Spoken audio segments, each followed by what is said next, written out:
You ever have a single moment flip your entire world upside down, so suddenly that you're left staring at the person you thought you knew, wondering if you ever really knew them at all? My name is Daniel Carter, and this is the story of the night my wife told me she wanted a divorce right in the middle of dinner without warning. Without hesitation, without even a trace of the woman I built a life with. But what she didn't expect was the words I said next, the truth I had been holding on to for months, the truth that left her absolutely speechless.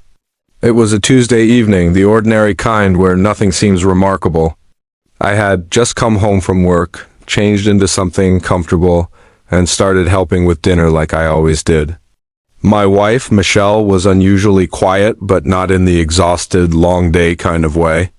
No, this was different, cold, distant, detached. I noticed it immediately, but I didn't say anything.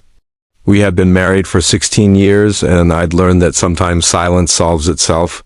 Still, something felt off. Her eyes didn't meet mine. Her hands trembled slightly as she set the table. She barely spoke a word as we sat down. Then, halfway through her salad, she put her fork down, folded her hands, took a deep breath, and said the sentence that split my world in two. "Daniel, I want a divorce." Just like that.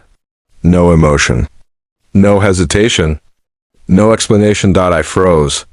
The room felt smaller suddenly, like the walls were leaning in, waiting to see what I'd do. Divorce after 16 years? After building a home together, raising our daughter, surviving losses, celebrating wins. I stared at her, searching her face for some sign: anger, sadness, guilt, but all I saw was resolve. Cold, unwavering resolve.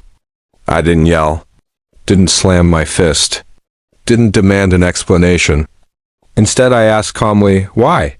She lifted her chin the way she does when she's rehearsed something. "I'm not happy. I haven't been happy for years," she said flatly. "And I met someone." My stomach twisted.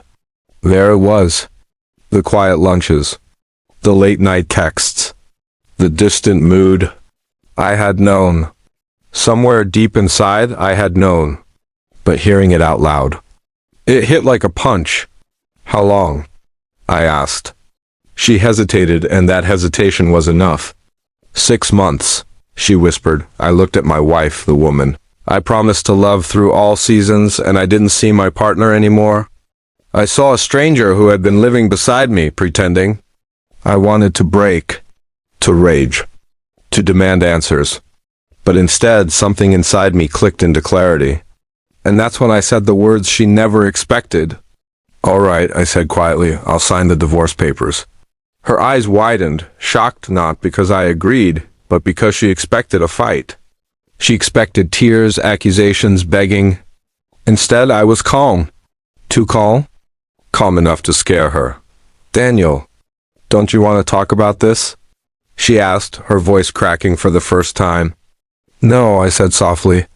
"Because I already know." She blinked. "Know what?" I exhaled deeply, feeling the truth rise inside me like a tidal wave I had held back long enough. "I know about him," I said. "I've known for months." Her face drained of color. She gripped her chair like she needed something to hold on to. "What? What do you mean you knew?" I leaned back, keeping my voice steady. "I saw the messages. I heard the phone calls. I know about the hotel receipts. I even know his name, Aaron." She pressed a hand to her mouth, stunned into silence. I continued, "I didn't confront you because I wanted to give you space to come to me. 16 years deserves honesty, but you didn't come." She looked like she'd been thrown into ice water. Her rehearsed speech evaporated. "Daniel, she stammered. I raised a hand gently to stop her. "It's okay, really, you don't have to explain anything. You made your choice." Her eyes filled with tears now, not from guilt over the affair, but from confusion over how calm I was. "Why didn't you say anything? Why didn't you ask me?" She whispered. I looked at her for a long moment before answering. "Because I've been planning something too." She froze. What does that mean?" My throat tightened, but I forced myself to speak. 2 months ago, my doctor diagnosed me with early-stage lymphoma. Her breath caught. I continued before she could interrupt. It's treatable. Prognosis is good. But I didn't want to put that on you until after I was sure. I wanted to protect you from the stress. The same week I found out. I swallowed hard. It was the same week I saw the first messages from him. Michelle's eyes widened with horror, her hands shaking violently. Daniel, oh my God! Tears spilled down her face, now not quiet tears, but gut-wrenching sobs. Why didn't you tell me? I held her gaze. Because you were already slipping away. And I didn't want my diagnosis to feel like a chain tying you to me. I wanted you to stay because you loved me, not because you pitied me. She covered her face with her hands, sobbing uncontrollably. I didn't know any of this. I thought you didn't care anymore.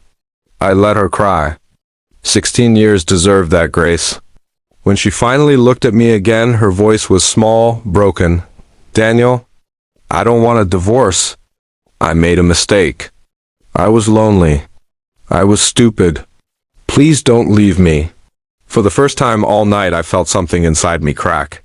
The betrayal still burned, but beneath it was the faint ache of the woman I had loved so deeply for so long. Michelle, I said carefully, I'm not leaving you. Her breath hitched.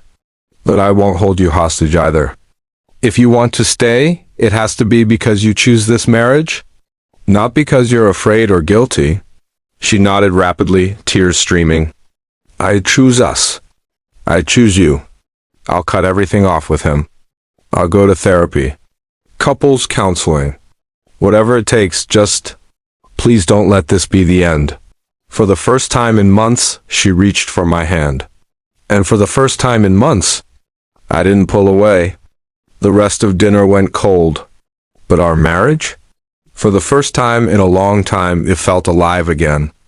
We didn't magically fix everything that night. Healing takes time. Trust takes work. Pain leaves scars. But the next morning, she sent him a message ending everything. She blocked his number.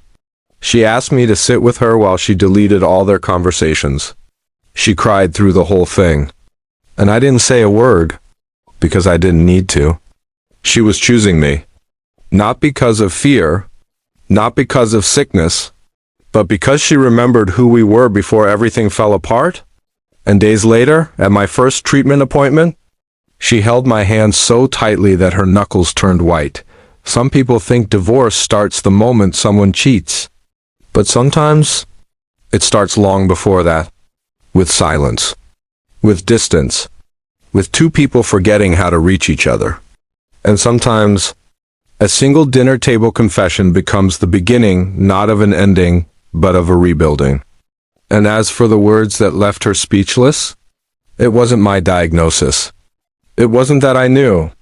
It was the sentence I whispered as she cried into my chest. Michelle, you don't have to earn my forgiveness. You just have to show up and fight for us. And she did.